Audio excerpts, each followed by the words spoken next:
ಸಮಯ ಸಾರ ಪರಮಾಗಮದ ಮೇಲೆ ಆಚಾರ್ಯ ಶ್ರೀ ಅಮೃತಚಂದ್ರ ದೇವ ವಿರಚಿತ ಆತ್ಮಖ್ಯಾತಿ ಟೀಕೆಯ ಮಧ್ಯದೊಳಗೆ ಉದ್ಬುದ್ಧಗೊಂಡಿರುವ ಕಲಶ ರೂಪದ ಕಾವ್ಯಗಳ ಮೇಲೆ ರಾಜಮಲ್ಜಿ ಪಾಂಡೆಯವರು ಬರೆದಿರುವ ಬಾಲಬೋಧಿನಿ ಟೀಕೆಯ ಸ್ವಾಧ್ಯಾಯಗಳ ಇದೆ.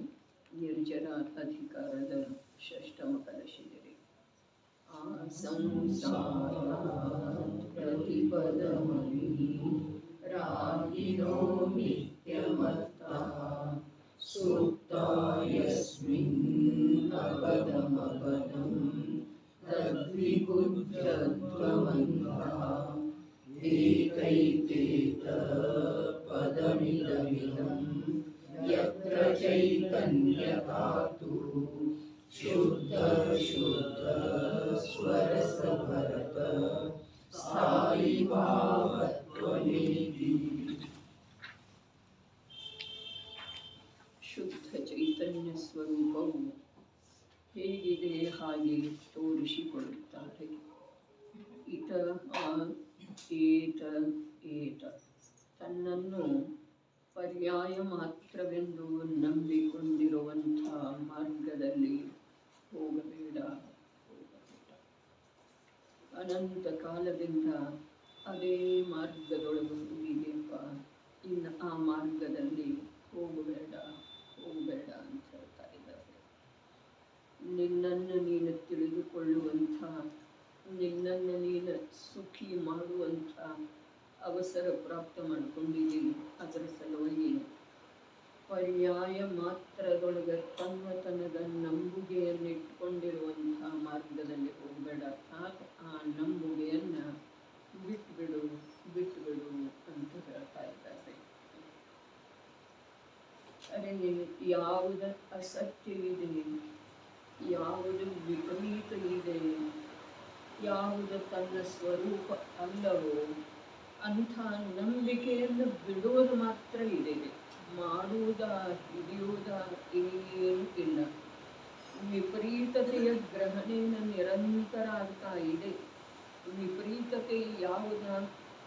ಬದಲಾಗುವಂಥ ಕ್ಷಣಸ್ಥಾಯಿಯಾದಂಥ ಅವಸ್ಥೆಯನ್ನೇ ನಾನು ಅಂಥೇಳಿ ನಂಬಿಕೊಂಡಿರೋದೇನಿದೆ, ಇದುವೇ ವಿಪರೀತತೆ ಇದೆ. ಪರಪದಾರ್ಥಗಳನ್ನು ನನ್ನವು ಅಂಥೇಳಿ ನಂಬಿರುವ ಮಾತ ಅದು ಯಾವುದೋ ಕಾರಣಾಂತರದಿಂದ ಬಿಟ್ಟು ಹೋಗ್ತಿದ್ದೀರಿ. ಸ್ವಲ್ಪ ಸಮಯದ ಸಲುವಾಗಿ ಅಥವಾ ಬಿಟ್ಟು ಹೋಗ್ತಿದ್ದೀರಿ. ಆದ್ರ ಪರಪದಾರ್ಥಗಳ ತ್ಯಾಗ ರೂಪದ ಭಾವದೊಳಗೂ ಕೂಡ ಈ ಜೀವನಿಗೆ ನಾನೆನ್ನುವ ನಂಬಿಕೆ ಬಿಟ್ಟು ಹೋಗಿದ್ದಿಲ್ಲ. ಪರಪದಾರ್ಥಗಳ ಗ್ರಹಣ ರೂಪದ ಭಾವವನ್ನಂತೂ ತಾನು ಅಂಥೇಳಿ ನಂಬಿ ಈ ಜೀವ ಭ್ರಾಂತಿಗೊಳಗಾಗ್ತಾನೆ ಆಗ್ತಾನೆ. ಆದರೆ ಪರಪದಾರ್ಥಗಳ ತ್ಯಾಗ ರೂಪದ ಯಾವ ಭಾವ ಇದೆಯಲ್ಲ, ಆ ಭಾವವನ್ನು ಕೂಡ ತಾನು ಅಂಥೇಳಿ ನಂಬಿ ಈ ಜೀವ ತ್ಯಾಗದ ನಿಜವಾದ ಫಲವನ್ನು ಪಡೆಯುವುದಿಲ್ಲ. ಅದಕ್ಕೆ ಹೇಳ್ತಾ ಇದ್ದಾರೆ, ಆ ಮಾರ್ಗದಲ್ಲಿ ಹೋಗೋದನ್ನು ಬಿಡಪ್ಪ. ಅನಂತ ಕಾಲದಿಂದ ಅದನ್ನು ನಂಬಿದರನ್ನು ಕೂಡ ನಿನಗೆ ಯಾವ ಲಾಭನೂ ಆಗಿಲ್ಲ, ಕೇವಲ ದುಃಖವೇ ಆಗಿದೆ. ಅದಕ್ಕೆ ಈಗ ನಿಜವಾಗಿ ದುಃಖದಿಂದ ಬಿಡುಗಡೆ ಹೊಂದುವಂಥ ಅಭಿಪ್ರಾಯ ನಿಂದು ಇತ್ತು. ನಿಜವಾಗಿ ಈ ಸಂಸಾರದಲ್ಲಿ ನಿನಗ ದುಃಖ ಪರಾಧೀನತೆ ಭಾರ ರೂಪದ್ದೇ ಒಂದು ವೇಳೆ ಅನುಭವ ಆಗ್ತಾ ಇರೋದು ಲಕ್ಷ್ಯದೊಳಗೆ ಬಂದಿತ್ತು ಅಂತಂದ್ರೆ ಇದನ್ನು ಬಿಟ್ಟು ಬಿಡು ಅಂಥೇಳಿ 2 ಸಲ ಹೇಳಿದ್ರು. ಅದರ ತಾತ್ಪರ್ಯ ಸರ್ವಥಾ ಬಿಟ್ಟುಬಿಡು. ಅದು ಹಿಡ್ಕೊಳ್ಳುವಂಥದ್ದು ಇಲ್ಲವೇ ಇಲ್ಲ, ಅದು ಗ್ರಹಣ ಮಾಡುವಂಥದ್ದು ಅಥವಾ ಮುಂದುವರಿಸುವಂಥದ್ದು ಇಲ್ಲವೇ ಇಲ್ಲ. ಅದರ ಸಲುವಾಗಿ ಸರ್ವಥಾ ಬಿಟ್ಟುಬಿಡು, ಹಿಂದೆ ಮುಂದೆ ನೀ ನೋಡಲೇಬೇಡ. ಅರೆ, ಅದನ್ನು ಬಿಡುವುದರಿಂದ ನಿನಗೆ ಯಾವ ಹಾನಿ ಆಗೋದನೇ ಇಲ್ಲ. ಅದನ್ನು ಬಿಡುವುದರಿಂದ ನಿನ್ನ ಜೀವನದೊಳಗ ಯಾವುದೇ ಪ್ರಕಾರದ ಕೊರತೆ ಬೀಳೋದನೇ ಇಲ್ಲ. ಅರೆ, ಬಿಡು ಹೋಗಬೇಡ ಅಂಥೇಳಿ ಹೇಳುವ ಮಾತೇನಿದೆ ಅಲ್ಲ, ಅದರಲ್ಲಿ ಇನ್ನೊಂದು ಅರ್ಥ ಏನಾಗ್ತಿದೆ ಅಂತಂದ್ರೆ, ಹೋಗಬೇಡ ಅಂಥೇಳಿ ಹೇಳ್ತಾ ಇರುವುದರ ಅಭಿಪ್ರಾಯವನ್ನು ತಿಳಿ. ಹೋಗಬೇಡ ಅಂಥೇಳಿ ನಾವು ಹೇಳ್ತಾ ಇರುವಂಥ ಮಾತಿನ ಅಭಿಪ್ರಾಯವನ್ನು ತಿಳಿ. ತಿಳಿ ಎರಡನೇದಾಗಿ ತಿಳಿ ಅನ್ನೋದ್ರದ ತಿಳಿದು ನಂಬುಗೆ ಮಾಡು, ಬರೀ ತಿಳಿದು ಬಿಟ್ಟು ಕೊಡಬೇಡ. ಶ್ರದ್ಧೆ ಮಾಡು. ಶ್ರದ್ಧೆ ಏನಿದೆ ಅದುವೇ ಗಮನದ ದಿಕ್ಕನ್ನು ಬದಲಿಸುವಂಥದ್ದಿದೆ. ತಿಳುವಳಿಕೆ ಏನಿದೆ ಅದು ಗಮನದ ದಿಕ್ಕನ್ನು ಸಾಕ್ಷಾತ್ತಾಗಿ ಬದಲಿಸುವಂಥದ್ದು ಇಲ್ಲ. ತಿಳುವಳಿಕೆ ಏನಿದೆ ಅದು ಶ್ರದ್ಧೆಗೆ ಆಧಾರ ಆಗ್ಬೋದು, ಅದರ ಶ್ರದ್ಧೆಯಿಂದನ ನಿನ್ನ ಗಮನದ ದಿಕ್ಕ ಬದಲಾಗುವುದು ಸಾಧ್ಯ ಇದೆ. ಅದಕ್ಕೆ 2 ಬಾರಿ ಹೇಳುವುದರದ ತಾತ್ಪರ್ಯನ ತಿಳಿ ಮತ್ತು ಶ್ರದ್ಧೆ ಮಾಡು. ಏನನ್ನ ತಿಳಿ? ಈ ಪರ್ಯಾಯ ಮಾತ್ರದೊಳಗೆ ನಾನೆಂದುಕೊಂಡು ನಂಬಿ ನಡೆಯುವಂಥ ಮಾರ್ಗ ನಿಜವಾಗಿ ನನಗೆ ಸುಖದಾಯಕ ಇಲ್ಲ. ಇದನ್ನು ನೀನೇ ದೀರ್ಘ ವಿಚಾರ ಮಾಡಿ, ಸರ್ವತೋಮುಖದಿಂದ ವಿಚಾರ ಮಾಡಿ ತಿಳಿದ ನಂತರ ಅದನ್ನೇ ನಂಬಲಿ. ಅರೆ, ನಿನ್ನ ನಂಬುಗೆ ಬದಲಿ ಆಗೋದಕ್ಕ ತಿಳುವಳಿಕೆಯ ದೀರ್ಘ ಅಭ್ಯಾಸ ಏನಿದೆ ಅದು ಒಂದೇ ಆಧಾರ ಇದೆ. ತಿಳಿಯುವ ತಿಳಿಯುವ ತಿಳಿಯುವ ತಿಳಿಯುವ ಕಾರ್ಯ. ಅರೆ, ಇದು ನನ್ನ ಸ್ವರೂಪ ಅಲ್ಲ, ಇದು ನನ್ನ ಸ್ವರೂಪ ಅಲ್ಲ, ನಾನಿದ್ದೇನೆ, ಇದು ಬದಲಾಗ್ತಾ ಇದೆ, ಹಾಗಾದ್ರೆ ನಾನು ಇದರಿಂದ ಬೇರೆ ಇದ್ದೇನೆ. ಹೀಗೆ ಅನೇಕ ವಿಧದಿಂದ ಸಕಾರಾತ್ಮಕವಾಗಿ ವಿಚಾರ ಮಾಡು. ವಿಚಾರ ಮಾಡಿ ತಿಳಿಯುವ ತಿಳಿಯುವ ತಿಳಿಯುವ ವಿಚಾರ ಮಾಡೋದಂದ್ರೂ ತಿಳಿಯೋದನ್ನ ಇದೆ. ತಿಳಿಯುವ ತಿಳಿಯುವ ತಿಳಿಯುವ ತಿಳಿಯುವ ಕಾರ್ಯದಲ್ಲಿ ಯಾವಾಗ ನೀನು ಬಹಳಷ್ಟು ಮುಂದುವರಿತೀಯೋ ಆಗ ನಿನ್ನ ನಂಬುಗೆ ಬದಲಾಗೋದಿದೆ. ನಂಬುಗೆ ಬದಲಾಗದ ವಿನಃ ಆ ಮಾರ್ಗದಲ್ಲಿ ಹೋಗುವಿಕೆ ನಿಲ್ಲೋದು ಸಾಧ್ಯ ಇಲ್ಲ. 3 ಮಾತು ಹೇಳಿದ್ದಾರೆ. 1, ತಿಳಿಯುವುದು ತಿಳಿಯುವುದು ತಿಳಿಯುವುದು. ಕೇವಲ ತಿಳಿಯುವುದರಿಂದ ಮಾರ್ಗ ಬದಲಿ ಆಗುವುದಿಲ್ಲ. ತಿಳಿಯುವ ತಿಳಿಯುವ ತಿಳಿಯುವ. ಎಷ್ಟೊತ್ತು ತಿಳಿಯೋದ, ಎಷ್ಟು ಕಾಲ ತಿಳಿಯೋದ ಅಂತಂದ್ರೆ ನಂಬುಗೆ ಆಗುವವರೆಗೆ, ಶ್ರದ್ಧೆ ಮೂಡಿ ಬರುವವರೆಗೆ ತಿಳಿಯೋದು. ಶ್ರದ್ಧೆ ಮೂಡಿ ಬಂದ ನಂತರ ದಿಕ್ಕು ಬದಲ ಆಗೇ ಆಗುತ್ತಿದೆ. ಅರ್ಥಾತ್ ವಸ್ತುವಿನ ಸ್ವರೂಪ, ಪರ್ಯಾಯದ ಸ್ವರೂಪ ಕ್ಷಣಭಂಗುರ ಇರುವುದನ್ನ ಸ್ಥಾಯಿ ಜ್ಞಾನದ ಮೂಲಕ ತಿಳಿಯುವ ತಿಳಿಯುವ ತಿಳಿಯುವ ಅಂದ್ರೆ ಏನ? ಅದು ಸ್ಥಾಯಿ ಇದೆ, ತಿಳಿಯುವಂಥದ್ದು. ಪರ್ಯಾಯ ಹೇಗಿದೆ? ಬದಲಾಗುವಂಥದ್ದು ಇದೆ. ಪರ್ಯಾಯ ಯಾವುದ? 3 ರೀತಿಯಿಂದ ಹೇಳಿದ್ದಾರೆ. 4 ಗತಿ ರೂಪದ, ಶುದ್ಧ ಅಥವಾ ಶುಭ ಅಥವಾ ಅಶುಭ ರಾಗ ರೂಪದ, ಸುಖ ಅಥವಾ ದುಃಖದ ಅನುಭವ ರೂಪದ. ಸುಖದ ಅನುಭವ ನಿರಂತರ ಇರ್ತಿದೆ ಅಂದ್ರೆ ಭಗವಂತನ ದರ್ಶನ ಮಾಡುವುದರಿಂದ ಸುಖ ಆಗ್ತಿದೆ ಅಂತೇವೆ. ಅಲ್ಲೇ ಕೂತರ ಸುಖ ಆಗ್ತಿದೆ, ಆಕುಲತೆ ಆಕುಲತೆ ಆಕುಲತೆ ಶುರುವಾಗ್ತಿದೆ ರೀ. ಹಾಗಾದ್ರೆ ಆ ತಿಳಿಯುವ ಯಾವ ಸ್ವಭಾವ ಇದೆಯೋ ಅದ ಯಾವುದು ಪರಾಶ್ರಿತ ಭಾವ ಇದೆಯೋ ಆ ಭಾವ ಕ್ಷಣಿಕ ಇದೆ, ಬಂದು ಹೋಗುವಂಥದ್ದು ಇದೆ ಅನ್ನುವುದನ್ನ ತಿಳಿಯೋದ್ರಿ. ಅಂದ್ರನೇ ಏನು ಹೇಳಿತು? ಕ್ಷಣಭಂಗುರವಿರುವಂಥ ಪರ್ಯಾಯದ ಸ್ವರೂಪವನ್ನ ಸ್ಥಾಯಿ ಜ್ಞಾನದಿಂದ ತಿಳಿಯೋದು. 1 ಮಾತು ನಿಶ್ಚಿತ ಐತೇನ್ರಿ? ಬದಲಾಗುವಂಥ ಅವಸ್ಥಾ ವಿಶೇಷಗಳನ್ನ ಸ್ಥಾಯಿ ಜ್ಞಾನದ ಮೂಲಕ ಅವು ಬದಲಾಗುವಂಥವಿದಾವೆ ಅನ್ನೋದನ್ನ ತಿಳಿಯೋದ್ರೆ. 2ನೇದ ಆ ತಿಳಿಯುವ ತಿಳಿಯುವ ತಿಳಿಯುವ ರೂಪದ ಪರಿಣಾಮದಿಂದ ಅದರಲ್ಲಿ ಶ್ರದ್ಧೆ ಆಗೋದ್ರಿ. ಏನ? ಇದು ಬದಲ ಆಗೇ ಆಗ್ತಿದೆ. ಅರೆ, ಇದರಿಂದ ನಾನು ಭಿನ್ನ ಭಿನ್ನ ಭಿನ್ನವೇ ಇದ್ದೇನೆ, ನಾನು ಬದಲಾಗುವುದಿಲ್ಲ, ಇದು ಬದಲಾಗ್ತಿದೆ. ಇದನ್ನ ಅನೇಕ ಕಾಲ ತಿಳಿದ ನಂತರ ಇದು ಬದಲ ಆಗೇ ಆಗ್ತಿದೆ, ನಾನು ಇದ್ದೇ ಇರ್ತೀನಿ, ನಾನು ಶಾಶ್ವತ ಇದ್ದೇನೆ, ಇದು ಕ್ಷಣಭಂಗುರ ಇದೆ, ಇದರದ ನಂಬಿಕೆ ಆಗ್ತಿದೆ ರೀ. ತಿಳಿಯುವ ತಿಳಿಯುವ ತಿಳಿಯುವ ಕಾರ್ಯದಿಂದ ಏನಾಗ್ತಿದೆ? ಶ್ರದ್ಧೆ ಅರ್ಥಾತ್ ನಂಬುಗೆ ಆಗ್ತಿದೆ. ನಂಬುಗೆ ಯಾವ ಸಮಯದಲ್ಲಿ ಆಗ್ತಿದೆಯೋ ಆ ಸಮಯದಲ್ಲಿ ದಿಕ್ಕು ಬದಲಾಗ್ತಿದೆ.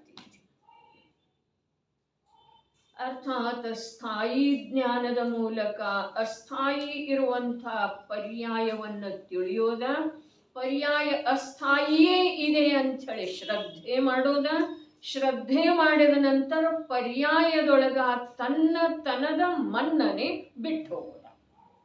ಅಂದ್ರೆ ಏನಾಯ್ತು? ಜ್ಞಾನ ಆಯ್ತು, ಶ್ರದ್ಧೆ ಆಯಿತು, ಮತ್ತು ಆ ರೂಪದ ಪರಿಣಮನ ಆಯಿತು. ಇಷ್ಟ ಆದ ನಂತರ ಏನಾಗ್ತಿದ್ದೀರಿ? ಇಷ್ಟ ಆದ ನಂತರ ನಿರಾಕುಲ ಶಾಂತಿಯ ಸಾಗರನಾದಂಥ ನಿಜ ಶುದ್ಧಾತ್ಮನ ಪ್ರತ್ಯಕ್ಷ ಅನುಭವ ಆಗ್ತಿದೆ.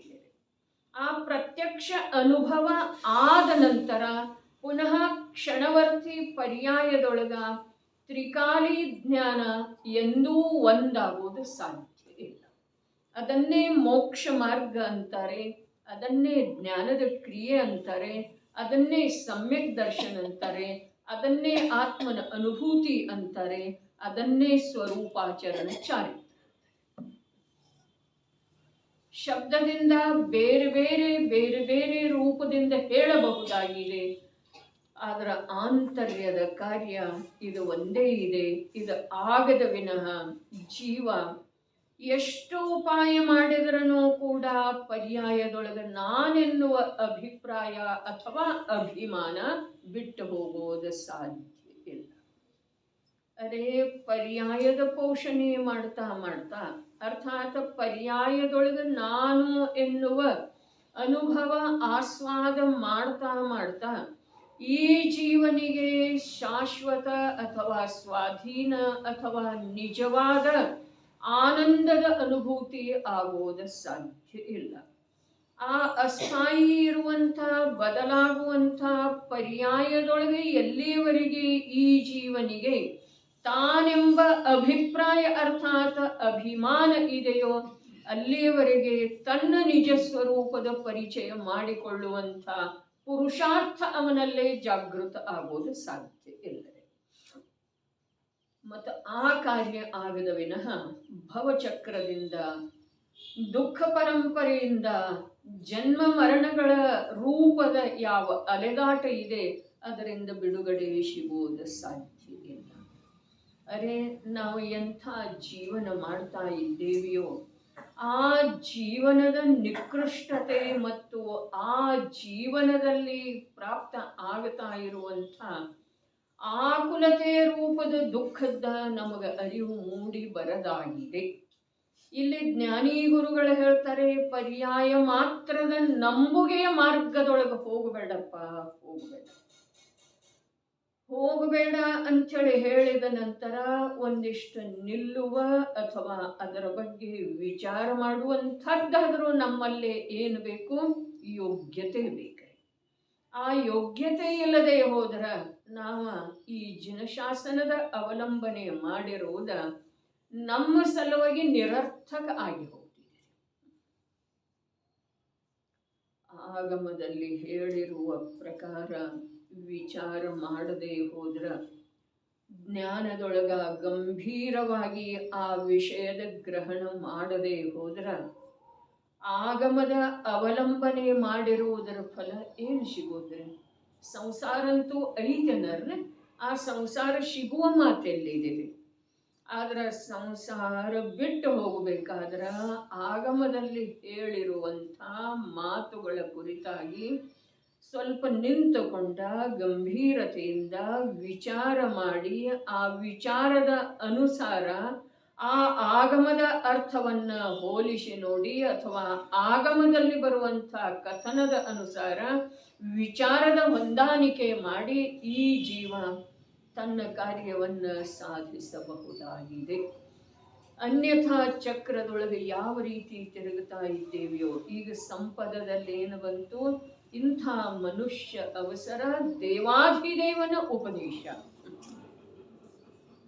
ಎರಡು ಮಾತು ಬಂದೋಲ್ಲ, ಕೇಳಿದಿರೋ ಇಲ್ಲೋ ಅಥವಾ ಮರೆತರೆ ಏನು ಗೊತ್ತಿಲ್ಲ. ಇಂಥ ಮನುಷ್ಯ ಭವರೂಪದ ಅವಸರ ಮತ್ತು ದೇವಾಧಿದೇವ ಹೇಳುವಂಥ ನನ್ನ ಸ್ವರೂಪ, ತತ್ವದ ಸ್ವರೂಪ, ಪದಾರ್ಥಗಳ ಸ್ವರೂಪ ಯಾವುದು ನನ್ನಲ್ಲೇ ಇದೆ, ಯಾವುದು ನನ್ನಿಂದ ಭಾಷ್ಯ ಇದೆ, ಈ ಮಾತಿನ ನಿರ್ಣಯ ನೀನು ಮಾಡದೆ ಹೋದ್ರ ನರಕ ನಿಗೋಧಗಳ ಅನಂತ ದುಃಖ ಭೋಗಿಸಬೇಕಾಗುವುದು ಅಂಥೇಳಿ ಹೇಳಿದ್ದಾರೆ. ಆ ಅನಂತ ದುಃಖ, ನರಕ ನಿಗೋಧಗಳ ಅನಂತ ದುಃಖ ಅಂಥೇಳಿ ಹೇಳಿದ್ರೂ ಕೂಡ ಆ ಶಬ್ದ ನಮ್ಮ ಕರ್ಣಪಟಲದ ಮೇಲೆ ಬಿದ್ದರೂ ಕೂಡ ನಮ್ಮಲ್ಲಿ ಸಾವಧಾನತೆ ಬರದೇ ಇದ್ರ ಈ ಪುಣ್ಯ ನಿರರ್ಥಕವಾಗಿ ಹೋಗ್ತಿದೆ. ಇಂಥ ಭವ ಅನಂತ ಕಾಲ ಕಳೆದ್ರೂ ಪುನಃ ಸಿಗೋದು ಸಾಧ್ಯ ಇಲ್ಲ. ನಾವು ವಿಚಾರ ಮಾಡಬಹುದು ಅಥವಾ ಆ ವಿಚಾರದ ನಿರಾಕರಣೆ ಮಾಡಿ ನಮ್ದು ಹೇಗಿದೆಯೋ ಜೀವನ ಹಾಗೇ ನಡ್ಕೊಂಡು ಹೋಗಲೂಬಹುದು. ಏನು ಹೇಳಿದ್ರು? ಶುದ್ಧ ಚೈತನ್ಯ ಸ್ವರೂಪವು ಹೇಗಿದೆ ಹಾಗೆ ತೋರಿಸಿಕೊಡುತ್ತಾರೆ. ತನ್ನನ್ನು ಪರ್ಯಾಯ ಮಾತ್ರವೆಂದು ನಂಬಿಕೊಂಡಿರುವಂಥ ಮಾರ್ಗದಲ್ಲಿ ಹೋಗಬೇಡ. ಅರೆ, ನಮ್ಮನ್ನು ನಾವು ಸಶಕ್ತ ಇಂದ್ರಿಯಗಳ ಸಕ್ಷಮವಾಗಿ ಕಾರ್ಯನಿರ್ವಹಿಸ್ತಾ ಇರುವೆಳೆದೊಳಗ ನಾವು ಅಹಂಕಾರ ಮಾಡಿದುದರ ಫಲಸ್ವರೂಪವಾಗಿನ ವೃದ್ಧಾಪ್ಯ ಬಂದ ಮೇಲೆ ಅನಂತ ದುಃಖದ ಅನುಭವ ಆಗೋದ ಪ್ರತ್ಯಕ್ಷ ಅನುಭವದಲ್ಲಿ ಇದೆ. ನೋಡ್ತೇವೆ ಅನೇಕ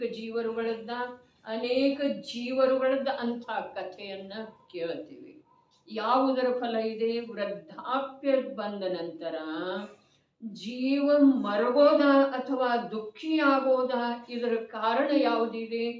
ಆ ತಾರುಣ್ಯಮಯ ಶರೀರ ರೂಪದ ಅವಸ್ಥೆಯೊಳಗ ನಾನು ಅಂಥೇಳಿ ನಂಬಿ ಅಭಿಮಾನ ಮಾಡಿರುವುದರದ್ದೇ ಫಲ ಇದೆ.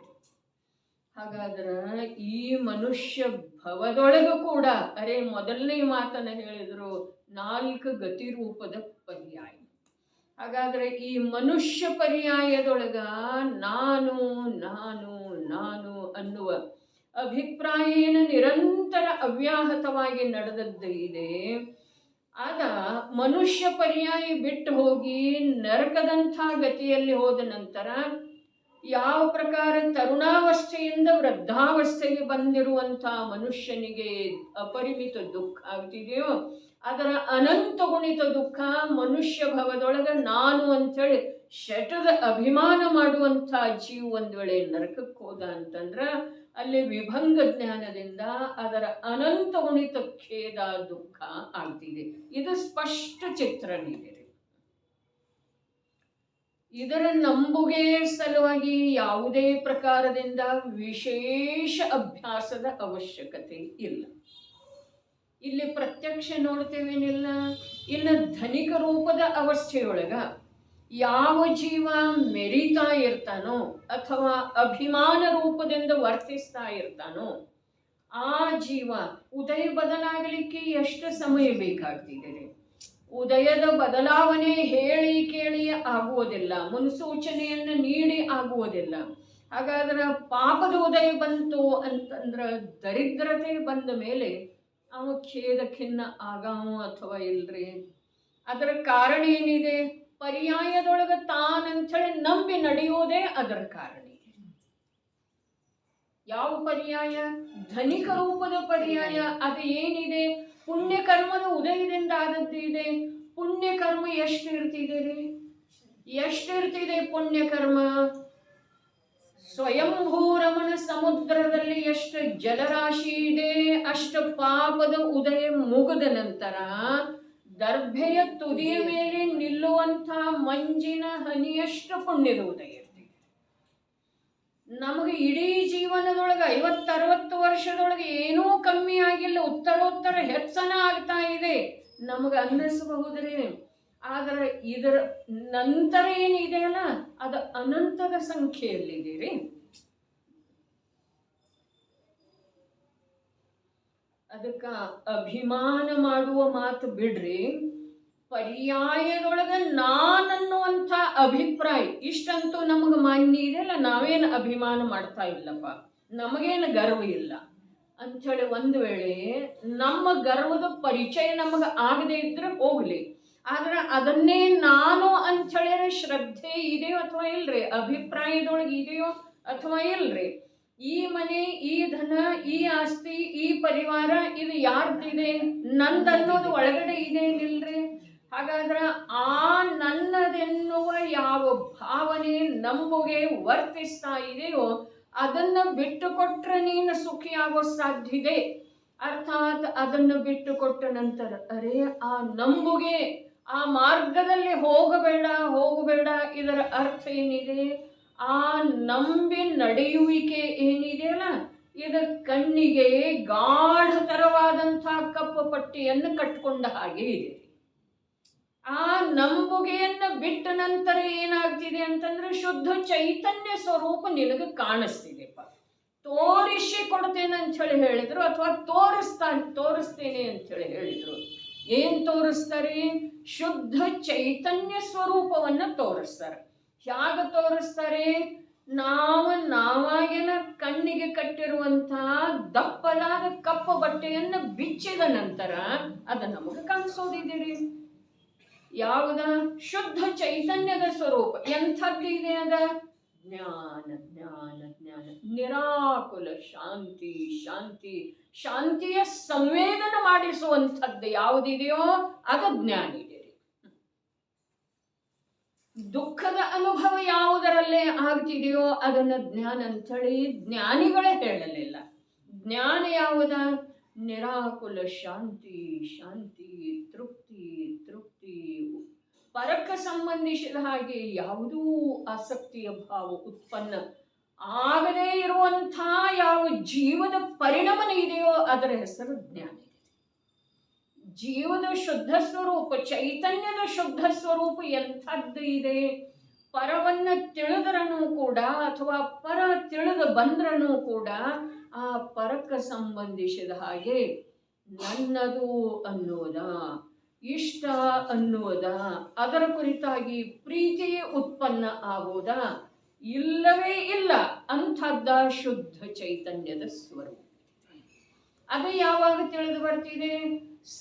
ಸಮಯಕ್ಕೆ ಬದಲಾಗುವಂಥ ಪರ್ಯಾಯದೊಳಗೆ ನಾನೆನ್ನುವಂಥ ನಂಬುಗೆ ಯಾವಾಗ ಬಿಟ್ಟು ಹೋಗ್ತಿದೆಯೋ ಆವಾಗ ಅದು ತಿಳಿದು ಬರ್ತಿದೆ. ಅದು ಸ್ವಯಂ ಇವ ಆಗ್ತಾನ್ರಿ, ಇವ ಸ್ವಯಂ ಅದೇ ಆಗ್ತಾನ್ರಿ. ಅರೆ ಅದು ಸುಂದರ ಇದೆ, ಇದು ಸುಂದರ ಇದೆ ರೀ, ಹಿಡಿತಾ ಇದ್ದ ಹಾಗೆ ಬಿಟ್ಟು ಹೋಗ್ತಾ ಇದೆ ಅಲ್ಲ, ಬದಲಾಗಿ ಹೋಗ್ತಾ ಇದೆ ಅಲ್ಲ.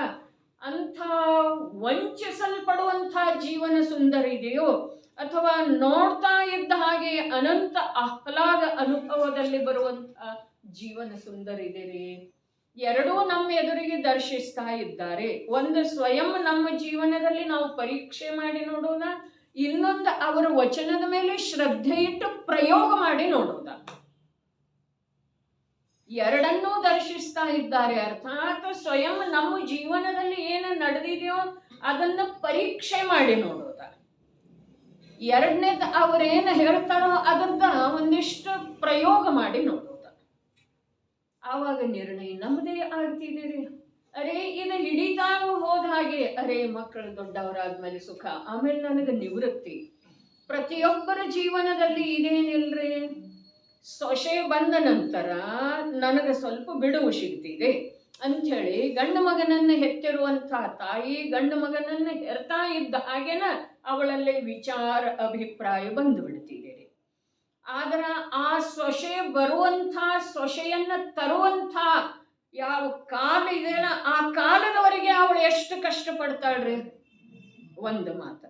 ಇನ್ನು ಪ್ರತ್ಯಕ್ಷ ಸೊಸೆ ಬಂದ ನಂತರ ಕಷ್ಟ ಅಧಿಕ ಆಗ್ತಿದೆಯೋ ಅಥವಾ ಕಮ್ಮಿ ಆಗ್ತಿದೆ? ಇದೆಲ್ಲ ಸ್ವಾನುಭೂತ್ಯ ಚಕಾಸತೆ. ಪ್ರತಿಯೊಬ್ಬರಿಗೂ ಅನುಭವ ಇದೆ, ನೋಡಿದ್ದಿದೆ, ಶ್ರುತ ಪರಿಚಿತ ಅನುಭೂತ ಪ್ರತಿಯೊಬ್ಬರಿಗೂ ಇದೆ ರೀ. ಆದ್ರೂ ಕೂಡ ಜೀವ ಅದರ ವಿಶ್ವಾಸ ಮಾಡ್ತಾ ಇಲ್ಲ. ಯಾವ ತನ್ನ ನಂಬುಗೆಯ ಮಾರ್ಗ ಇದೆಯೋ ಅದೇ ಮಾರ್ಗದಲ್ಲಿ ಮುಂದೆ ಸಾಗ್ತಾ ಇದ್ದಾನೆ ಅಂಧಶ್ರದ್ಧೆಯಿಂದ. ಯಾವಾಗೂ ಅರೆ ಧರ್ಮದ ಸಲುವಾಗಿ ನಾಳೆಯ ದಾರಿ ನೋಡುವಂಥ ನಿಯಮದಿಂದ ಬರಿಗೈಯಿಂದ ಹೋಗ್ಬೇಕಾಗ್ತಿದೆ. ಧರ್ಮದ ಸಲುವಾಗಿ ನಾಳೆ ಅನ್ನುವಂಥವನ ಕೈಗೆ ಏನೂ ಬರುವುದಿಲ್ರಿ. ಅರೇ ಧರ್ಮದ ಸಲುವಾಗಿ ಹೇಳ್ತಾ ಇದೆ. ಇನ್ನು ಸಂಸಾರಕ್ಕೆ ಸುಖದ ಸಲುವಾಗಿ ನಾಳೆ ಸುಖ ಆಗ್ತಿದೆ, ನಾಳೆ ಸುಖ ಆಗ್ತಿದೆ ಅಂಥೇಳಿ ಪ್ರಯತ್ನ ಮಾಡುವಂಥ ಜೀವ ನಿಯಮದಿಂದ ಅವನ ಜೀವನ ಎಲ್ಲ ದುಃಖದೊಳಗನ ಹೋಗ್ತಿದೆ. ನಾಳೆ ಸುಖ ಆಗ್ತಿದೆ ಈ ಮಾತಿನ ಅಭಿಪ್ರಾಯ, ಆ ಮಾತಿನ ಗರ್ಭದೊಳಗೆ ಏನಿದೆ, ಈಗ ದುಃಖ ಇದೆ. ಹೌದು ಅಥವಾ ಇಲ್ರಿ? ನಾಳೆ ಸುಖ ಆಗ್ತಿದೆ ಅನ್ನುವ ಮಾತಿನ ಗರ್ಭದೊಳಗೆ ಏನು ಭಾವಿದೆ? ಈಗ ದುಃಖಿದೆ, ಇವತ್ತು ದುಃಖಿದೆ. ನಾಳೆ ಸುಖ ಆಗ್ತಿದೆ ಅರ್ಥಾತ್ ನೀನು ಇವತ್ತು ದುಃಖಿ ಇರುವುದ ನಿನ್ನ ಅಂತರಂಗ ಹೇಳಿದ್ರೂ ಕೂಡ ನಾಳೆ ಸುಖದ ಅಭಿಲಾಷೆಯಿಂದ ಇವತ್ತಿನ ದುಃಖವನ್ನ ನೀನು ಸಹಿಸ್ತಾ ಇದ್ದೀಯಪ್ಪ. ಅರೆ ದುಃಖದ ಪರಿಚಯ ಯಾರಿಗೆ ಇಲ್ಲ ಅನ್ನುವ ಮಾತಿಲ್ರಿ. ಆದ್ರ ಬೇಕಾದ್ರ ಅದನ್ನ ಅಲಕ್ಷ್ಯ ಮಾಡ್ತಾನೆ, ಬೇಕಾದ್ರ ಭಾವಿ ಸುಖದ ಕಲ್ಪನೆಯೊಳಗ ಅದನ್ನ ಸಹನೆ ಮಾಡ್ತಾನೆ. ಅದಕ್ಕೆ ಈ ಪರ್ಯಾಯ ಮಾತ್ರದ ನಂಬುಗೆಯ ಮಾರ್ಗ ಏನಿದೆ ಅಲ್ಲಪ್ಪ, ಆ ಮಾರ್ಗದೊಳಗೆ ಹೋಗಬೇಡ ಅಂತ ಹೇಳಿ ಹೇಳ್ತಾ ಇದ್ದಾರೆ. ಹೋಗಬೇಡ, ತನ್ನನ್ನು ಪರ್ಯಾಯ ಮಾತ್ರವೆಂದು ನಂಬಿಕೊಂಡಿರುವಂತಹ ಮಾರ್ಗದಲ್ಲಿ ಹೋಗಬೇಡ, ಹೋಗಬೇಡ. ಏಕೆಂದರೆ ಅದು ನಿನ್ನ ಮಾರ್ಗವಲ್ಲ, ಅಲ್ಲ. ಮತ್ತೆ 2 ಸಲ ಹೇಳಿದರೆ ಇಲ್ಲಿ, ಏಕೆಂದರೆ ಅದು ನಿನ್ನ ಮಾರ್ಗವಲ್ಲ, ಅಲ್ಲ. ನಿನ್ನ ಮಾರ್ಗವಲ್ಲ ಅಂದ್ರೆ ಯಾರದ್ರಿ? ನಿನ್ನ ಅಂದ್ರೆ ಯಾರ್ದ? ಈಗ ಮನುಷ್ಯ ಪರ್ಯಾಯ ಪಡೆದಿರುವಂಥ ನಿನ್ನ ಮಾರ್ಗ ಅಲ್ಲ.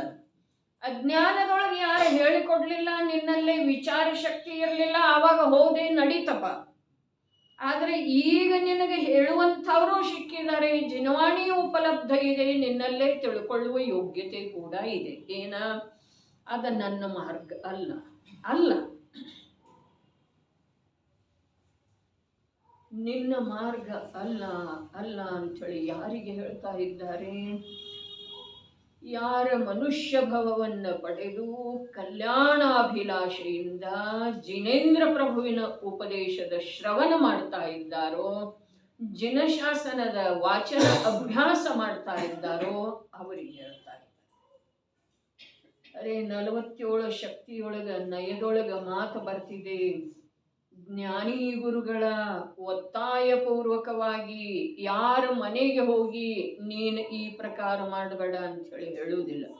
ಯಾವ ಜೀವ ಜಿಜ್ಞಾಸೆಯೊಂದಿಗೆ ಗುರುವಿನ ಹತ್ರ ಸ್ವಯಂ ಬರ್ತಾನೋ ಅವರಿಗೆ, ಆ ಜೀವನಿಗೆ ಗುರುಗಳ ಅವನ ಅಪರಾಧ ಮಾರ್ಗವನ್ನ ಅವನ ಎದುರು ಪ್ರಸ್ತುತಪಡಿಸಿ ನಿರಪರಾಧ ಮಾರ್ಗದ ಸ್ವರೂಪವನ್ನ ತಿಳಿಸಿಕೊಳ್ತಾರೆ. ಅದನ್ನು ಒಂದು ವೇಳೆ ಅವನಲ್ಲಿ ನಿಜವಾಗಿ ಜಿಜ್ಞಾಸೆ ಇತ್ತು ಅಂತಂದ್ರೆ ಆ ಜಿಜ್ಞಾಸೆಯಿಂದನ ಅವ ಅದರ ನಿರ್ಣಯ ಮಾಡ್ತಾನೆ. ಯಾವುದರ ನಿರ್ಣಯ? ಈ ಪರ್ಯಾಯದ ನಂಬುಗೆಯ ಮಾರ್ಗದೊಳಗ ಹೋಗುವುದರಿಂದನ, ನಡೆಯುವುದರಿಂದನ, ಸಾಗುತ್ತಾ ಇರುವುದರಿಂದನ ನನಗೆ ದುಃಖ ಇದೆ ಅನ್ನುವುದರದ ಪರೀಕ್ಷಾಪೂರ್ವಕ ಟೋಡರಮಲ್ಲ ಹೇಳಿದ್ರಲ್ಲ, ಹೀಗೆ ಇದೆಯೋ ಅಥವಾ ಇಲ್ಲ ವಿಚಾರ ಮಾಡನಿ, ಇದು ಹೀಗೆ ಇದೆಯೋ ಅಥವಾ ಇಲ್ಲ. ಒಂದು ವೇಳೆ ನಿನಗೆ ಹಾಗೆ ಅನ್ನಿಸಿತು ಅಂತಂದ್ರ ಗುರುಗಳು ನೀಡುವಂಥ ಉಪದೇಶವನ್ನು ಅವಧಾರಣ ಮಾಡು, ಅದರಿಂದ ನಿನ್ನದು ಕಲ್ಯಾಣವ. ಮೊದಲು ವಿಚಾರ ಮಾಡು. ನನ್ನ ಮಾತು ಕೇಳಲಿಲ್ಲ ಅವರ, ಹೀಗೆ ಇದೆಯೋ ಅಥವಾ ಇಲ್ಲೇನ ನಿರೂಪಣೆ ಮಾಡಿದೆ, ಹಾಗೆ ಇದೆಯೋ ಅಥವಾ ಇಲ್ಲ, ನೀ ವಿಚಾರ ಮಾಡು. ಹಾಗೇ ಇದೆ ಅಂಥೇಳಿ ನಿನಗೆ ತಿಳಿತು ಅಂತಂದ್ರೆ ಗುರುಗಳು ಹೇಳಿರುವಂಥ ಉಪದೇಶವನ್ನು ನೀನು ಗ್ರಹಣ ಮಾಡು. ಅದರಿಂದ ಏನಾಗ್ತಿದೆ? ನಿನ್ನದು ಕಲ್ಯಾಣವ. ಎಂಥ ಕಲ್ಯಾಣ? ಅವಿನಾಶಿ ಕಲ್ಯಾಣದ ಮಾರ್ಗವನ್ನ ತಿಳಿಸಿಕೊಡುವಂಥವ್ರು ಸಿಗೋದ, ಅದನ್ನು ತಿಳ್ಕೊಳ್ಳುವಂಥ ಯೋಗ್ಯತೆ ಈ ಜೀವನಿಗೆ ಲಭಿಸೋದ ಅನಂತ ಕಾಲದೊಳಗೆ ಎಂದಾದರೂ ಒಮ್ಮೆ ಸಾಧ್ಯ ಇದೆ.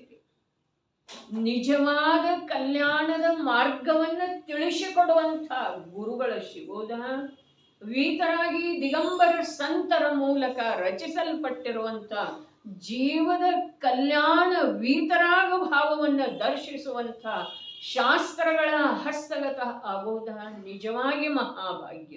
ಇನ್ನು ಹಸ್ತಗತ ಆದ ನಂತರ ಆ ವಿಷಯ ತಿಳಿದು ಬರೋದ ಅದಕ್ಕಿಂತಲೂ ಮಹಾಭಾಗ್ಯ. ಇದು ಅನಂತ ಕಾಲದೊಳಗೆ ಸಿಗೋದಿಲ್ಲ ಎಂದಾದರೂ ಒಮ್ಮೆ ತಪ್ಪಿ ಸಿಕ್ಕಂತೀರಿ. ಅದನ್ನೇ ಗುಣಭದ್ರಾಚಾರ್ಯರ ಕಾಕತಾಳೀಯ ನ್ಯಾಯ, ಕಾಕತಾಳೀಯ ನ್ಯಾಯದ ಸ್ವರೂಪ ತಿಳಿಸಿಕೊಡುವ ವೇಳೆಯದೊಳಗ ಆ ತಾಳೆಯ ವೃಕ್ಷದಿಂದ ತಾಡೋಲೆ ಇದೆಯಲ್ಲ, ತಾಡಪತ್ರ, ಆ ತಾಳೆಯ ವೃಕ್ಷದಿಂದ ಫಲ ಕೆಳಗೆ ಬೀಳ್ತಾ ಇರ್ತಿದೆ. ಕಾಗೆ ಅಲ್ಲಿಂದ ಹೋಗ್ತಾ ಇರುವ ವೇಳೆದೊಳಗೆ ಅದನ್ನು ಬಾಯಲ್ಲಿ ಕಚ್ಕೊಂಡು ಹೋಗ್ತಿದೆ. ಎಷ್ಟು ಕಠಿಣ ಇದೆ ರೀ! ಇದೇನು ಮತ್ತ ಕಲ್ಪನಾ ಮಾಡೋದಕ್ಕೆ ಸಾಧ್ಯ ಇದೆಯೇನ? ಅಥವಾ ಇನ್ನೊಂದು ದೃಷ್ಟಾಂತ ಏನು ಕೊಟ್ಟರು, ಜನ್ಮಾಂಧ ಮನುಷ್ಯ ಚಪ್ಪಾಳೆ ತಟ್ಟುತ್ತಾ ಕೂತಿದ್ದಾನೆ, ಬುರಲಿ ಹಕ್ಕಿ ಅವನ ಕೈಯೊಳಗೆ ಬಂದ್ಬಿಡು. ಸಾಧ್ಯ ಇದೇನ? ಕಲ್ಪನಾ ಮಾಡಿಕೊಳ್ಳೋದ್ರಿ. ಅರೆ, ನಮ್ಮ ಕಲ್ಪನೆಗೆ ನಿಲುಕುವಂಥ ದೃಷ್ಟಾಂತ ಹೇಳಿದಾರ್ರಿ. ಆ ದೃಷ್ಟಾಂತದ ಮೂಲಕ ಕಲ್ಪನಾತೀತ ದಾರ್ಷ್ಟಾಂತವನ್ನು ತೋರಿಸಿಕೊಟ್ಟಿದ್ದಾರೆ. ಆದರೂ ಕೂಡ ನಾವು ಎಚ್ಚರಾಗುವುದಿಲ್ಲ. ಯಾವುದು ಅಸಾರ ಇದೆಯೋ, ನಿಸ್ಸಾರ ಇದೆಯೋ, ಕೇವಲ ನಮ್ಮ ಚೈತನ್ಯ ಶಕ್ತಿಯನ್ನು ಹಿಂಡಿ ಹಾಕುವಂಥ ಯಾವ ಪ್ರಕಾರ ಕಬ್ಬಿನ ರಸದ ಯಂತ್ರ ಇರ್ತಿದೆಯಲ್ಲ, ಅದೇನು ಮಾಡ್ತಿದ್ದೀರಿ? ಕಬ್ಬನ್ನೆಲ್ಲ ಹಿಂಡಿ ನಿಸ್ಸತ್ವಗೊಳಿಸ್ತಿದೆ. ಅದೇ ಪ್ರಕಾರ ಈ ಚೈತನ್ಯ ಶಕ್ತಿಯನ್ನೆಲ್ಲ ಹಿಂಡಿ ಹಾಕುವಂಥ ಈ ಪಂಚೇಂದ್ರಿಯ ವಿಷಯ, ಕಷಾಯ, ಸಂಯೋಗ, ಇವುಗಳಲ್ಲೇ ನಮ್ಮ ಜೀವನವನ್ನು ನಾವು ಕಳೀತಾ ಇದ್ದೇವೆ. ಅರ್ಥಾತ್ ನಮ್ಮ ಚೈತನ್ಯ ಶಕ್ತಿಯಿಂದ ನಾವೇ ನಮ್ಮ ಕೈಯಾರೆ ಹಿಂಡಿ ಹಾಕ್ತಾ ಇದ್ದೇವೆ. ಹಾಗಾದ್ರೆ ನಮ್ಮ ಶಕ್ತಿಯೇ ಹೋದ ನಂತರ ನಮಗೆ ನಮ್ಮ ಸ್ವರೂಪವನ್ನು ತಿಳ್ಕೊಳ್ಳುವ ಕಾರ್ಯ ಯಾವುದರಿಂದ ಆಗಬಹುದು? ತಿಳಿಯುವ ನೋಡುವ ಶಕ್ತಿಯೇ ರಾಗದೊಳಗೆ ಒಂದಾಗಿ ಹೋಯ್ತಾರಲ್ಲ ಭರತಭಾಯಿ. ತಿಳಿಯುವ ನೋಡುವ ಆನಂದ ಸ್ವರೂಪಿಯಾದಂಥ ಅರೂಪಿ ಚಿದ್ಘನ ಸ್ವರೂಪಿಯಾದಂಥ ಆತ್ಮ ತತ್ವವನ್ನ ಗ್ರಹಣ ಮಾಡುವಂಥ ಯಾವ ನ್ಯಾಯಕ ಶಕ್ತಿ ಇದೆ, ಅದುವೇ ರಾಗದೊಳಗೆ, ವಿಷಯ ವಾಸನೆಯೊಳಗೆ, ಕಷಾಯದೊಳಗೆ ದಬ್ಬಿ ಹೋಯ್ತು. ಬರೇ ದಬ್ಬಿ ಹೋಗಲಿಲ್ಲ, छिन्न ಭಿನ್ನ ಆಗಿ ಹೋಯ್ತು. ಹಾಗಾದ್ರೆ ಆ ಶಕ್ತಿಯ ಅಭಾವದೊಳಗ ನಾವು ಅರೆ ಅದು छिन्न ಭಿನ್ನ ಬರೇ ಒಂದು ಸಮಯದ್ದಾಗಲಿಲ್ಲ, ಅನಂತ ಕಾಲದ ಸಲುವಾಗಿ ಆಯ್ತ್ರಿ. ಹಾಗಾದ್ರೆ ನಾವು ನಮ್ಮ ಸ್ವರೂಪವನ್ನು ಯಾವುದರ ಆಧಾರದಿಂದ ತಿಳ್ಕೊಳ್ಳಬಹುದು, ಕಂಡುಕೊಳ್ಳಬಹುದು, ಗ್ರಹಣ ಮಾಡಬಹುದು? ಇಲ್ಲಿ ಏನು ಹೋದ್ರ ಹೋಯ್ತು, ಧನ ಹೋದ್ರ ಹೋಯ್ತು, ಅಬ್ರು ಹೋದ್ರ ಹೋಯ್ತು, ಕೀರ್ತಿ ಹೋದ್ರ ಹೋಯ್ತು, ಆಯು ಹೋದ್ರ ಹೋಯ್ತು. ಆದ್ರೆ ಯಾವುದು ನನ್ನ ಸ್ವರೂಪ ಇದೆಯೋ ಅದನ್ನು ಪ್ರಾಪ್ತ ಮಾಡಿಕೊಳ್ಳುವಂಥ, ತಿಳ್ಕೊಳ್ಳುವಂಥ, ನಂಬುವಂಥ ಕಾರ್ಯದೊಳಗೆ ವ್ಯತ್ಯಯ ಬರಲಿಲ್ಲ ಅಂದ್ರೆ ನಮ್ಮ ಜೀವನ ಧನ್ಯ ಆಗೋದಿದೆ. ಧನ ಹೋದ್ರ ಹೋಯ್ತು, ಅರೆ ಹೋಗುವ ಸಲುವಾಗಿನ ಬಂದಿದೆ ಅದು. ಧನದ ಮಂತ್ರ ಏನಿದೆ ರೀ? ಯಾರನ್ನೂ ನಂಬಲಿಲ್ಲ. ಕಾರ್ತಿಕೇಯನು ಪ್ರೇಕ್ಷೆಯಲ್ಲಿ ಹೇಳ್ತಾರೆ, ಪುಣ್ಯ ಪುರುಷರನ್ನ ನಂಬಲಿಲ್ಲ, ಶಲಾಕಾ ಪುರುಷರನ್ನ ನಂಬಲಿಲ್ಲ, ಧರ್ಮಾತ್ಮರನ್ನ ನಂಬಲಿಲ್ಲ. ಅಂಥ ಲಕ್ಷ್ಮಿ ನಿನ್ನನ್ನು ನಂಬುತ್ತಿದೆ ಏನಪ್ಪ. ಧರ್ಮಾತ್ಮರನ್ನೂ ನಂಬಲಿಲ್ಲ. ಅವರು ಧರ್ಮಾತ್ಮ ಇದ್ರು ಅಥವಾ ಇಲ್ರಿ, ಭೀಮ, ಅರ್ಜುನ, ಯುಧಿಷ್ಠರ ಮೊದಲಾದವರ ಅವರನ್ನ ನಂಬಲಿಲ್ಲ. ಅದ ಹೋಗಲಿ, ಕರ್ಣ ಮತ್ತು ದುರ್ಯೋಧನನನ್ನ ನಂಬಿತೇನ್ರಿ?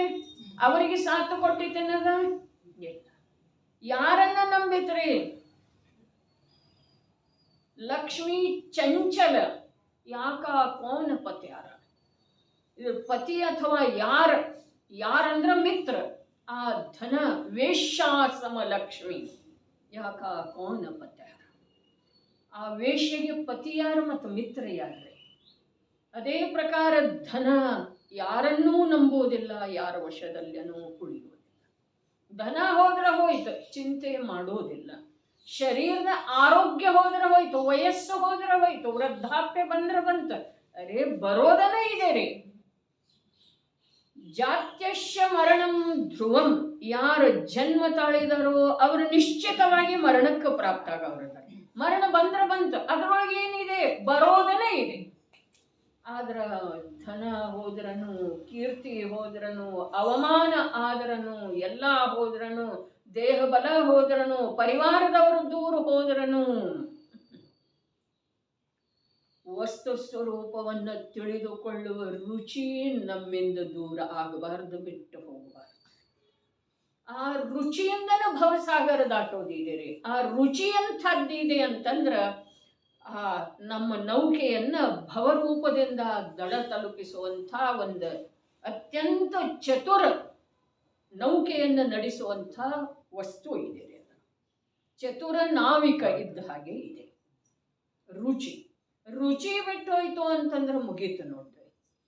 ಸಂಯೋಗದ ಅನುಸಾರ ಭಾವ ಬದಲೇ ಆಗ್ತಾವ. ಜ್ಞಾನಿಗಳು ಕೂಡ ಆಗ್ತಾವ್ರಿ, ಸಮ್ಯಕ್ ದೃಷ್ಟಿಗಳು ಆಗ್ತವೆ. ಅರೆ ವಿಷ್ಣು ಕುಮಾರನ ಭಾವ ಬದಲೇ ಆಯ್ತೇನಿಲ್ರಿ? ಏನಾಯ್ತು? ಅವರ ರಕ್ಷಣೆ ಮಾಡ್ಬೇಕು. ಅರೆ ಒಂದು ದ್ರವ್ಯದೊಳಗ ಇನ್ನೊಂದು ದ್ರವ್ಯ ಏನೂ ಮಾಡೋದು ಸಾಧ್ಯ ಇಲ್ಲ.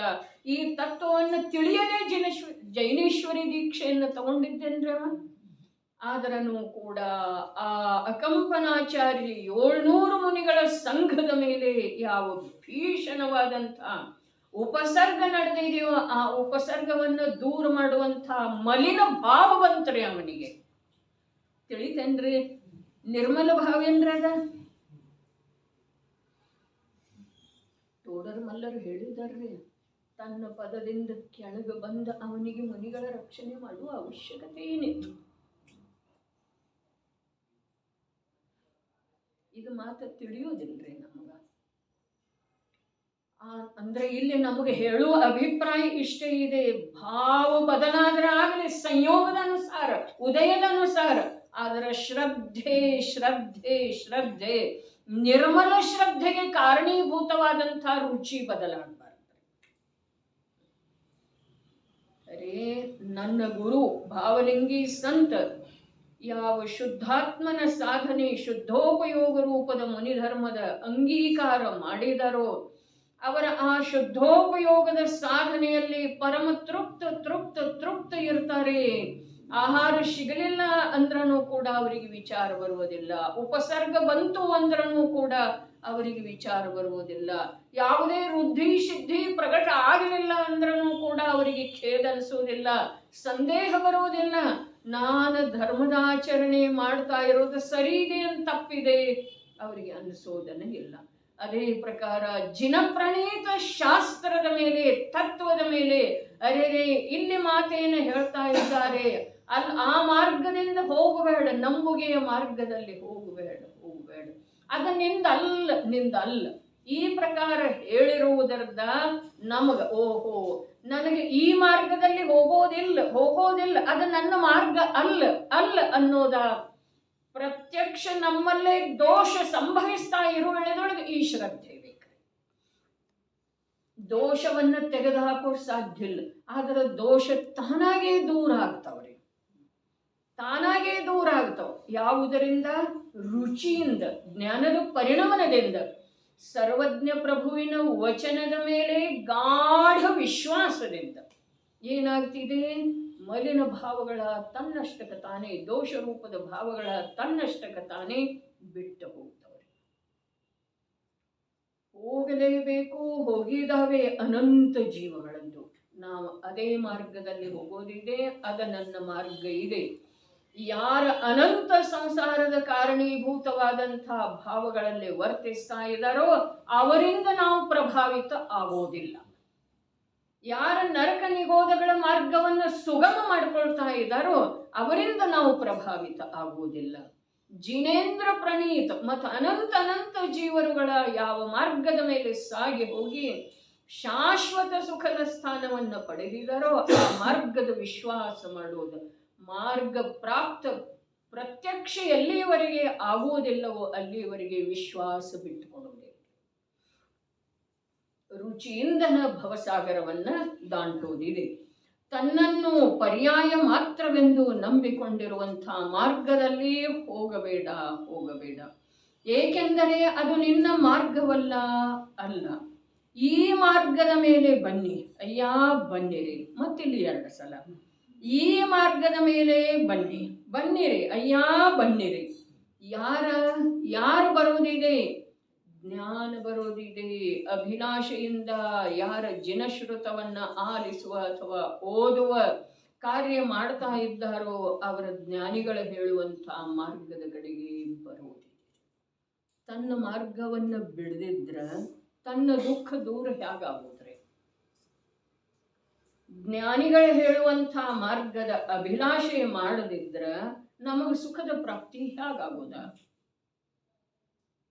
ಇದರದ ವಿಚಾರ ಬೇಕ್ರಿ. ನಮ್ಮದೇ ಆದಂಥ ಅಭಿಪ್ರಾಯವನ್ನ ನಾವು ಬಿಡ್ಲಿಕ್ಕೇನ ತಯಾರಿಲ್ಲ. ನಮ್ಮದೇ ಆದಂಥ ಅಭಿಪ್ರಾಯವನ್ನ ಬಿಡುವ ಮಾತಿದೆ ಅಷ್ಟೇ ರೀ. ಮಾರ್ಗ ತಾನಾಗೆ ಬಿಟ್ಟು ಹೋಗ್ತಿದೆ. ಬರೇ ಅಭಿಪ್ರಾಯ ಬಿಡೋದಿದೆ ರೀ. ಸಂಸಾರ ಮಾರ್ಗ, ಚತುರ್ಗತಿಗಳ ಮಾರ್ಗ, ದುಃಖದ ಮಾರ್ಗ, ಕರ್ಮ ಬಂಧನದ ಮಾರ್ಗ, ಅದು ಯಾವುದನ್ನು ನಾವು ಬಿಡಬೇಕಾಗಿಲ್ಲ. ಬರೀ ಅಭಿಪ್ರಾಯವನ್ನ ಬಿಡೋದಿದೆ. ಏನ ಅಲ್ಲೇದ ಬಿಡೋದ, ಇಲ್ಲಿ ಬರೋದಿದೆ ರೀ. ಅಲ್ಲೇದ ಅರ್ಥಾತ್ ಯಾವುದು ಬದಲಾಗುವಂಥ ಪರ್ಯಾಯದ ಪ್ರವಾಹ ಇದೆಯೋ ಆ ಪ್ರವಾಹವನ್ನು ಬಿಡೋದ. ಸ್ಥಾಯಿ ಇರುವಂಥ ಯಾವ ದಡ ಸ್ವರೂಪದ ಚೈತನ್ಯ ತತ್ವ, ಧ್ರುವ ತತ್ವ ಇದೆಯೋ ಆ ಧ್ರುವ ತತ್ವದ ಸಮೀಪ ಬರುವುದಿದೆ. ಅಲ್ಲಿಂದ ಯಾಕೆ ಬಿಡೋದ ಅಂತಂದ್ರ ಅದು ನನ್ನ ಮಾರ್ಗ ಅಲ್ಲ, ಅದು ನನ್ನ ಮಾರ್ಗ ಅಲ್ಲ, ಇದು ನನ್ನ ಮಾರ್ಗ ಇದೆ. ಧ್ರುವದ ಸ್ವೀಕಾರ ಮಾಡೋದು ನಿಜವಾಗಿ ಮಾರ್ಗ ಇದೆ. ಧ್ರುವದ ಸ್ವೀಕಾರ ಮಾಡೋದು ಪರ್ಯಾಯವನ್ನ ನಾನು ಅನ್ನುವಂಥ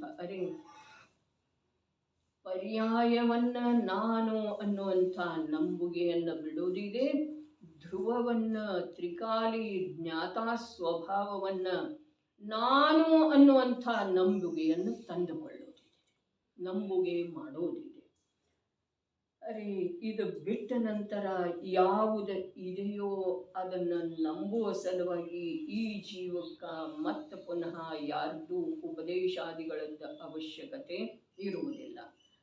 ಏನು ಹೇಳಿದ್ರು, ಈ ಮಾರ್ಗದ ಮೇಲೆ ಬನ್ನಿ ಅಯ್ಯ, ಬನ್ನಿರಿ. ಏಕೆಂದರೆ ಇದಂ ಪದಂ ಇದಂ ಪದಂ, ನಿನ್ನ ಮಾರ್ಗವು ಇಲ್ಲಿದೆ, ಇಲ್ಲಿದೆ. ನಿನ್ನ ಮಾರ್ಗವು ಅಂದ್ರೆ ಯಾರ ಮಾರ್ಗರೇ? ಈಗ ಅನಂತ ಅನಂತ ಕಾಲದಲ್ಲಿ ಭವಭ್ರಮಣ ಮಾಡಿ ಮಾಡಿ ಮಾಡಿ ಮಾಡಿ ಯಾವುದೋ ಕಾರಣದಿಂದ ಭವಿತವೇ ಇರುವುದರಿಂದನೋ ಏನೋ ಮನುಷ್ಯ ಭವವನ್ನು ಪ್ರಾಪ್ತ ಮಾಡಿಕೊಂಡಿದ್ದೀಯಲ್ಲ, ಈಗ ಇಲ್ಲಿ ಬಾ, ಇಲ್ಲಿ ಪರ್ಯಾಯವನ್ನ ನಾನು ಅನ್ನುವಂಥ ನಂಬುಗೆಯ ಮಾರ್ಗವನ್ನು ಬಿಟ್ಟ ಯಾವುದ ಅವ್ಯಕ್ತ ಇದೆಯೋ ಆದರನೂ ಕೂಡ ನಿನ್ನದೇ ಇದೆಯೋ ಅಥವಾ ಸ್ವಯಂ ನೀನೇ ಇರುವೆಯೋ ಆ ಧ್ರುವ ತತ್ವದ ಹತ್ರ ಬಾ, ಇಲ್ಲಿ ಬಾ, ಇಲ್ಲಿ ಬಾ. ಎರಡೆರಡು ಸಾರಿ ಇದೆ ನೋಡ್ರಿ. ಇದು ನಿನ್ನ ಮಾರ್ಗವಲ್ಲ, ಅಲ್ಲ, ಈ ಮಾರ್ಗದ ಮೇಲೆ ಬನ್ನಿ ಅಯ್ಯ, ಬನ್ನಿರಿ. ಏಕೆಂದರೆ ಈ ನಿನ್ನ ಮಾರ್ಗವು ಇಲ್ಲಿದೆ, ಇಲ್ಲಿದೆ. ಎಲ್ಲಿದೆ? ಯತ್ರ ಚೈತನ್ಯ ಧಾತು, ಇದರಲ್ಲಿ ಚೇತನ ಮಾತ್ರ ವಸ್ತುವಿನ ಸ್ವರೂಪವಿದೆ. ಬಹಳ ಅದ್ಭುತ. ಶುದ್ಧ ಚೈತನ್ಯ ಸ್ವರೂಪವು ಹೇಗಿದೆ ಹಾಗೆ ತೋರಿಸಿಕೊಡುತ್ತಾರೆ ಅಂದ ನಂತರ ಇಷ್ಟೆಲ್ಲ ಹೇಳಿದ್ದಾರೆ. ಏನು ಹೇಳಿದರು? ತನ್ನನ್ನು ಪರ್ಯಾಯ ಮಾತ್ರವೆಂದು ನಂಬಿಕೊಂಡಿರುವಂಥ ಮಾರ್ಗದಲ್ಲಿ ಹೋಗಬೇಡ, ಹೋಗಬೇಡ. ಏಕೆಂದರೆ ಅದು ನಿನ್ನ ಮಾರ್ಗವಲ್ಲ, ಅಲ್ಲ. ಈ ಮಾರ್ಗದ ಮೇಲೆ ಬನ್ನಿ ಅಯ್ಯ, ಬನ್ನಿರಿ. ಏಕೆಂದರೆ ನಿನ್ನ ಮಾರ್ಗವು ಇಲ್ಲಿದೆ, ಇಲ್ಲಿದೆ. ಇದರಲ್ಲಿ ಚೇತನ ಮಾತ್ರ ವಸ್ತುವಿನ ಸ್ವರೂಪವಿದೆ. ಎಲ್ಲಿ ಚೇತನ ಮಾತ್ರ ವಸ್ತುವಿನ ಸ್ವರೂಪ ಇದೆಯೋ ಅದುವೇ ಶುದ್ಧ ಚೈತನ್ಯದ ಸ್ವರೂಪ ಇದೆ. ಹೇಗಿದೆ? ಶುದ್ಧ ಶುದ್ಧ, ಎಲ್ಲ ಪ್ರಕಾರದಿಂದ ಸರ್ವ ಉಪಾಧಿಯಿಂದ ರಹಿತವಿದೆ. ಆಗ್ತಿದೆ ಅಂದ್ರೆ ವಿಶ್ವಾಸ ಇಲ್ಲ. ಶುದ್ಧ ಶುದ್ಧ, ಎಲ್ಲ ಪ್ರಕಾರದಿಂದ ಸರ್ವ ಉಪಾಧಿಯಿಂದ ರಹಿತವಿದೆ. 2 ಬಾರಿ ಹೇಳಿ ಅತ್ಯಂತ ದೃಢಗೊಳಿಸಿದ್ದಾರೆ. ಒಮ್ಮೆ ಹೇಳಿದ ನಂತರ ಈ ಜೀವಕ್ಕ ಜ್ಞಾನದೊಳಗ ಆ ವಿಷಯದ ಕುರಿತು ಅಭಿರುಚಿ ಉಂಟಾಗಬೇಕು. 2ನೇ ಬಾರಿ ಹೇಳಿದ ನಂತರ ಜ್ಞಾನದ ಪರಿಣತಿ ಮೇರುವಿನ ಹಾಗೆ ಅಚಲ ಶ್ರದ್ಧೆ ನಿರ್ಮಾಣ ಆಗುವುದರಲ್ಲಿ ಕಾರ್ಯ ಆಗಬೇಕು. ಒಮ್ಮೆ ಹೇಳಿದ ನಂತರ ಜ್ಞಾನದ ರುಚಿ ಆ ಕಡೆ ಆಗಬೇಕು. 2ನೇ ಬಾರಿ ಹೇಳಿರುವುದರ ಅರ್ಥ ಆ ಜ್ಞಾನದ ಪರಿಣತಿ ಎಲ್ಲಿಯವರೆಗೆ ನಡಿಬೇಕು ಅಂತಂದ್ರೆ ಶ್ರದ್ಧೆ ಮೇರುವಿನ ಹಾಗೆ ಅಚಲ ಆಗುವವರೆಗೆ ನಡಿಬೇಕ್ರಿ. ಆಮೇಲೆ ಬಿಟ್ಟು ಹೋಗ್ಬೇಕೇನ? ಅರೆ ಶ್ರದ್ಧೆ ಈ ಕಡೆ ಬಂದ ನಂತರ ಜ್ಞಾನ ಮತ್ತು ಸ್ವಾಭಾವಿಕವಾಗಿ ಅನಂತ ಕಾಲದವರೆಗೆ ಅಲ್ಲೇ ಉಳಿದಿದೆ, ಅಲ್ಲೇ ಇದ್ದುಕೊಂಡು ಪರಿಣಾಮ ಮಾಡ್ತಿದ್ದೀರಿ. ಆದ್ರ ಶ್ರದ್ಧೆ ಬದಲಾಗುವವರೆಗೆ ಜ್ಞಾನದ ಕಾರ್ಯ ಇರೋದು ಅವಶ್ಯಕ ಇದೆ. ಶ್ರದ್ಧೆ ಹೇಗೆ ಬದಲಾಗಬೇಕು? ಮೇರುವಿನ ಹಾಗೆ ಅಚಲ. ಯಾಕೆ ಹೇಳ್ತಿದೆ ಈ ದೃಷ್ಟಾಂತರೇ? ಯಾವ ಪ್ರಕಾರ ಬೇಕಾದಂಥ ಬಿರುಗಾಳಿ ಬೀಸಿದ್ರೂ ಕೂಡ ಮೇರು ಪರ್ವತ ಆಕಾಶದೊಳಗೆ ಹಾರಾಡೋದು ಸಾಧ್ಯ ಇಲ್ಲ. ಅರಳೆಯ ಹಾಗೆ, ತರಗೆಲೆಯ ಹಾಗೆ ಹಾರಾಡೋದ ಸಾಧ್ಯ ಇಲ್ಲ. ಅದು ತನ್ನ ಸ್ಥಾನ ಬಿಟ್ಟು ಕದಲೋದಿಲ್ಲ. ಯಾಕಿಲ್ಲ? 1,000 ಯೋಜನದ ಪಾಯ ಇದೆರಿ, ಅದರದ್ದು ಬೇರೆ ಇದೆರಿ. ಯಾವುದರದ?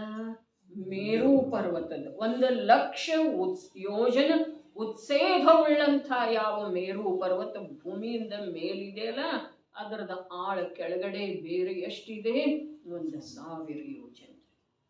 ತೆಂಗಿನ ಮರ ಇರ್ತಿದೆಯಲ್ಲ, ಅದರ ಬೇರೆ ಎಷ್ಟು ದೂರ ದೂರ ಮತ್ತು ಎಷ್ಟು ಗಟ್ಟಿ ಇರ್ತಾವ್ರಿ, ಎಷ್ಟು ಆಳದವರೆಗೆ ಇರ್ತವೆ.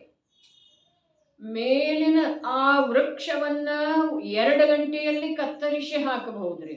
ಅದರ ಭೂಮಿಯಲ್ಲಿರುವಂಥ ಅದರ ಬೇರುಗಳನ್ನ ತೆಗಿಬೇಕಾದ್ರೆ 2 ತಿಂಗಳು ಬೇಕ್ರಿ. ಮತ್ತು ಅದಕ್ಕೆ ಸಾಮರ್ಥ್ಯ ಎಷ್ಟು ಬೇಕ್ರಿ? ಎಷ್ಟು ಗಾಢವಾಗಿ ಬೇರು ಬಿಟ್ಟಿರ್ತಿದ್ದೀರಿ. ಅದ ಇಲ್ಲದೆ ಹೋದ್ರ ಅಷ್ಟು ದೊಡ್ಡ ದೊಡ್ಡ ರೆಕ್ಕೆ, ಅಷ್ಟು ದೊಡ್ಡ ದೊಡ್ಡ ತೆಂಗಿನ ಗೊನೆಗಳನ್ನ ಅದು ಹೊತ್ಕೊಂಡು ಯಾಗ ನಿಲ್ಲೋ ಸಾಧ್ಯ ಇದೆ. ಹಾಗಾದ್ರೆ 1,00,000 ಯೋಜನ ಉತ್ಸೇಧವುಳ್ಳ ಮೇರು ಪರ್ವತದ ಮೇಲೆ ಎಂಥ ಎಂಥ ವನಗಳಿದಾವೆ. ಪಾಂಡುಕವನ, ಪಾಂಡುಕ ಶಿಲೆ, ಅಸಂಖ್ಯ ದೇವದೇವಿಯರು ಬಂದ ತೀರ್ಥಂಕರರ ಜನ್ಮಾಭಿಷೇಕ ಮಾಡ್ತಾರೆ. 5ನೇ ಸಮುದ್ರದಿಂದ ನೀರನ್ನು ತರ್ತಾರೆ. ಇದನ್ನೆಲ್ಲ ಕೇಳಿದೇವ್ರಿ.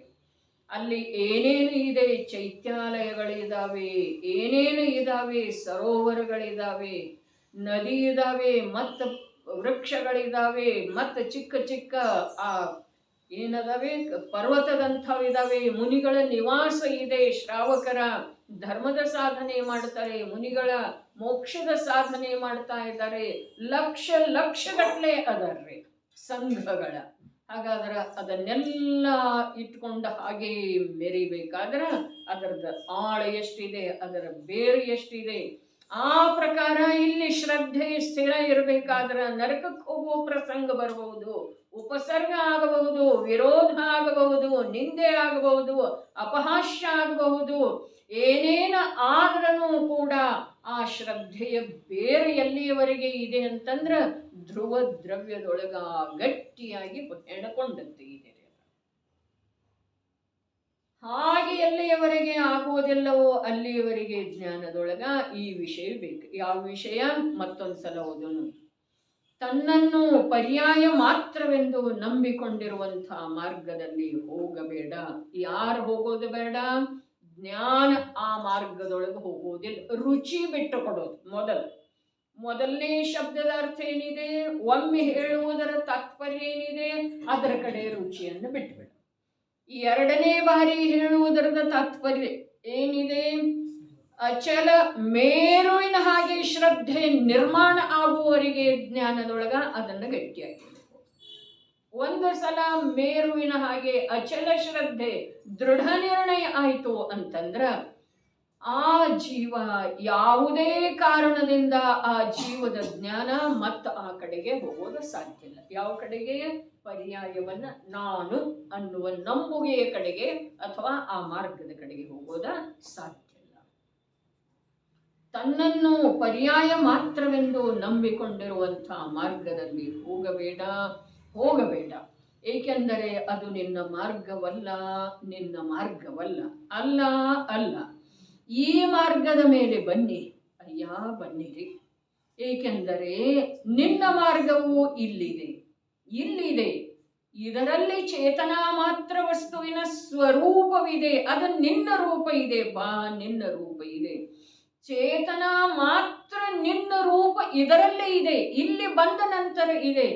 ನಿನಗೆ ಯಾವುದು ಅನಾದಿ ಕಾಲದಿಂದ ಬೇಕಾಗಿದೆಯೋ ಅದು ಇಲ್ಲಿದೆಪ್ಪ. ಏನು ಬೇಕಾಗಿದೆ?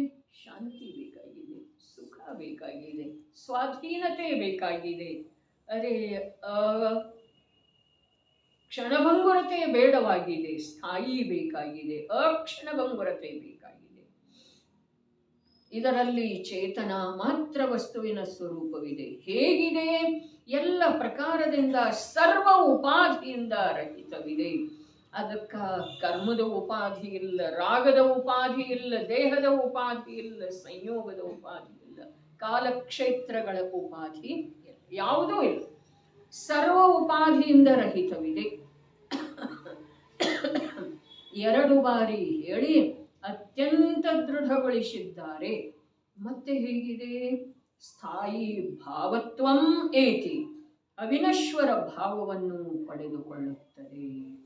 ಇದು ಮತ್ತು ಬಹಳ ಅದ್ಭುತವಾದಂಥ ಅರ್ಥವನ್ನ ಹೊಂದಿರುವಂಥ ಪದಖಂಡ ಇದೆ. ಜಿನೇಂದ್ರ ಪ್ರಭುವಿನ ಮಾರ್ಗದಲ್ಲಿ ಹೋಗುವಂಥವರ ಶಬ್ದಗಳಲ್ಲಿನ ಭಾವ ಅತ್ಯಂತ ಅಗಾಧ ಇದೆ, ಸುಮಧುರ ಇದೆ. ಆದ್ರೆ ಆ ಅಗಾಧ ಭಾವವನ್ನು ಪ್ರಾಪ್ತ ಮಾಡಿಕೊಳ್ಳುವ ಸಲುವಾಗಿ, ಕಂಡುಕೊಳ್ಳುವ ಸಲುವಾಗಿ ಅಪೂರ್ವ ಪುರುಷಾರ್ಥ ಬೇಕು. ಮತ್ತು ಈ ಇಂದ್ರಿಯ ಬಾಹ್ಯ ನೋಟದ ಯಾವ್ಯಾವ ವಿಷಯ ಇದೆಯೋ ಅದರದ ರುಚಿ ಸರ್ವಥ ಬಿಟ್ಟು ಹೋಗ್ಲಿಕ್ಕೆ ಬೇಕು. ನೋಡೋಣ ಆ ಪದಖಂಡ ನಾಳೆ.